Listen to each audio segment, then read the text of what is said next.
They will not listen to you. If you're from Nigeria, they don't want to hear that there is Boko Haram insurgency because they know that there are places you can go to. And also you can't tell them that you are Biafran and you are being persecuted. They don't want to hear that because they are more sympathetic to people that are coming from Syria or Afghanistan or Iraq. I mean, countries where they know that there's actually a war going on. But you know how Nigerians are. I read an article where some Nigerians were telling the asylum officer to make up a story for them because none of their stories were compelling and deserving of asylum or refugee status. They think they are in Nigeria. It's so unfortunate. Also, I read somewhere that what many Nigerians are saying now is that they are gay and that the Nigerian law jails homosexuals. So if you have compelling evidence after applying for asylum, you have to wait for an average of 6 months to a year at a detention before your case is heard.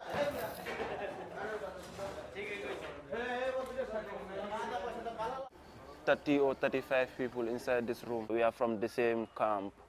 He spent here 1 year, 7 months. A panel still has to meet to determine whether or not they will grant your request. A lot of people get mental problem. The moment you put them in a place, you know, that they cannot go do things, you park them in one place, they must have confusion. This is why many people, they will just arrive to Italy. After a few days, they all go confusing. Unfortunately, after going through all this, a lot of people are still deported back to their country. Now, I'm not discouraging anyone from going. There are people who made it and who are doing really well now in Italy. Meanwhile, some are getting into gangs. There is a very strong Nigerian gang now in Italy that everybody is complaining about. The mafia is now sharing territory with the Black Axe, a Nigerian gang that slipped in amongst earlier waves of migrants and established a lucrative drug smuggling and human trafficking network. They take bottle and block my head and use ass and cut me. To join them and oppress people, I don't live that kind of life. And some ladies are being forced into prostitution. It's so sad because when their asylum is denied, some of them try to escape to another country in order to try their luck. This year, more than 100 people were caught hiding under the train from Italy to Germany. You know how dangerous that is? And of course, a lot of them are Nigerians. Having said all this, I know how my Nigerian people are. I know that some people will still say that my own will be different in Jesus' name.